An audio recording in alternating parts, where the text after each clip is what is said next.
कैमरे में जो कैद हुआ वो हमारी आंखों ने भी नहीं देखा था, क्योंकि उस नाव में एक ऐसा चेहरा था जो वहां होना ही नहीं चाहिए था।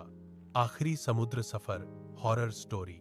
रात के करीब 11:30 बजे का समय था। आसमान में चांद आधा छिपा हुआ था और चारों तरफ सिर्फ काली गहराई फैली हुई थी। समुद्र की लहरें हल्की हल्की आवाज कर रही थीं, जैसे कोई दूर से फुसफुसा रहा हो। चार दोस्त रोहित, अमित, करण और दीपक आज एक अलग ही रोमांच के लिए निकले थे। उन्होंने प्लान बनाया था कि रात में समुद्र के बीच जाकर बोटिंग करेंगे। सबको लगा ये बस एक एडवेंचर होगा, लेकिन उन्हें नहीं पता था कि ये उनका आखिरी सफर बनने वाला है। भाई, रात में समुद्र कुछ ज्यादा ही डरावना लग रहा है, दीपक ने धीरे से कहा। करण हंस पड़ा। डर मत, बस दिमाग का खेल है। रोहित बोट चला रहा था और अमित कैमरा लेकर वीडियो बना रहा था। ये देखो दोस्तों, रात का समुद्र कितना खतरनाक और खूबसूरत, अमित ने कैमरे में कहा। धीरे धीरे वे किनारे से काफी दूर निकल आए। अब चारों तरफ सिर्फ पानी ही पानी था। न कोई और बोट, न कोई रोशनी, सिर्फ अंधेरा। अचानक बोट हल्का सा झटका खाकर रुक गई। क्या हुआ? रोहित ने घबराकर पूछा। पता नहीं, शायद कुछ फंस गया है नीचे, करण ने जवाब दिया। तभी दीपक ने दूर इशारा किया। वो देखो। सबकी नजर उस दिशा में गई। दूर समुद्र के बीच एक पुरानी टूटी फूटी नाव दिखाई दे रही थी। वो नाव बिल्कुल स्थिर थी, लहरों के बीच भी हिल नहीं रही थी। अजीब है, इतनी पुरानी नाव यहां, अमित ने कहा। चलो पास चलते हैं। रोहित ने बोट उस तरफ मोड़ दी। जैसे जैसे वे करीब जाते गए, एक अजीब सी ठंड महसूस होने लगी। हवा अचानक ठंडी और भारी हो गई थी। अब वो नाव साफ दिख रही थी। उस नाव में कुछ लोग बैठे हुए थे। चारों दोस्त एकदम शांत हो गए। ये लोग हिल क्यों नहीं रहे? दीपक की आवाज कांप रही थी। अमित ने कैमरा जूम किया। शायद सो रहे होंगे। लेकिन जैसे ही उनकी बोट उस नाव के बिल्कुल पास पहुंची, रोहित ने डरते हुए कहा, नहीं, ये सो नहीं रहे। चारों की सांसें रुक गईं। नाव में बैठे लोग इंसान नहीं थे, वो कंकाल थे। सूखी हड्डियां, फटी हुई कपड़े और खाली आंखों के गड्ढे। ऐसा लग रहा था जैसे वो सब उन्हें ही देख रहे हों। ये क्या है यार? करण पीछे हट गया। अचानक एक तेज आवाज आई। थक उनकी बोट अपने आप उस पुरानी नाव से टकरा गई। अरे पीछे करो, अमित चिल्लाया। रोहित ने पूरी ताकत से बोट पीछे करने की कोशिश की, लेकिन बोट हिल ही नहीं रही थी। ये फंस गई है, रोहित घबराया। दीपक ने नीचे देखा। नहीं, ये फंसी नहीं है। सबने नीचे झांका। एक मोटी काली रस्सी खुद उनकी बोट को उस पुरानी नाव से बांध रही थी। ये रस्सी पहले नहीं थी। अमित की आवाज कांप रही थी।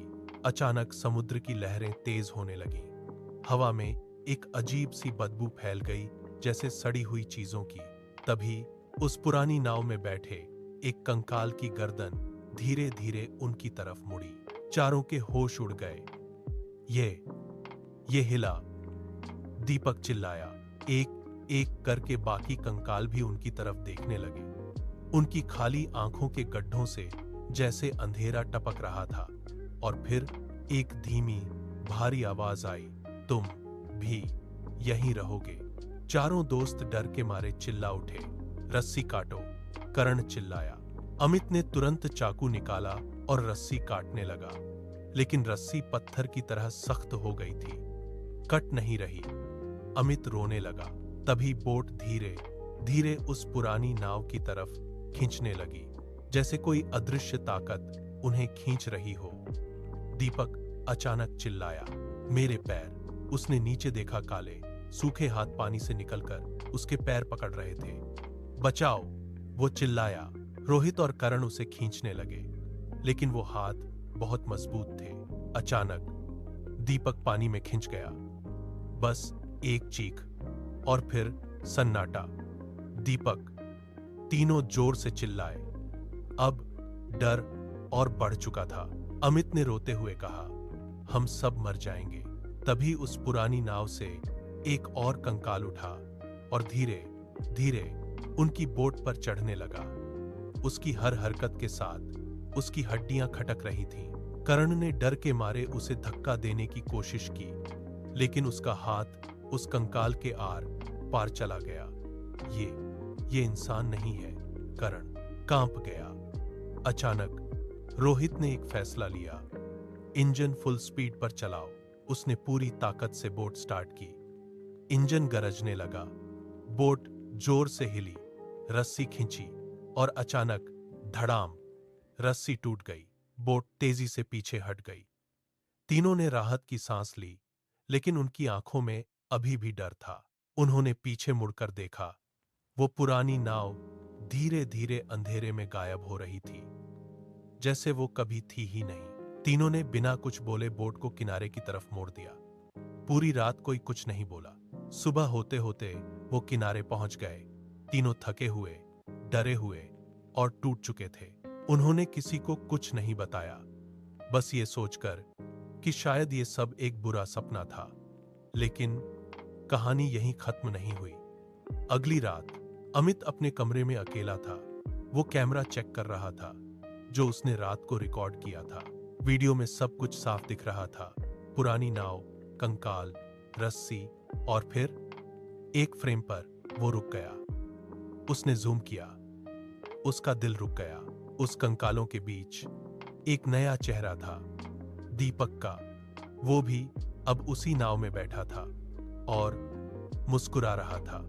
अचानक उसके कमरे का दरवाजा अपने आप बंद हो गया। लाइट झपकने लगी और पीछे से एक आवाज आई, अब तेरी बारी है। अमित धीरे धीरे पीछे मुड़ा और उसकी चीख पूरे घर में गूंज गई। कहते हैं आज भी उस समुद्र में कभी कभी एक पुरानी नाव दिखती है और जो भी उसके पास जाता है वो कभी वापस नहीं आता।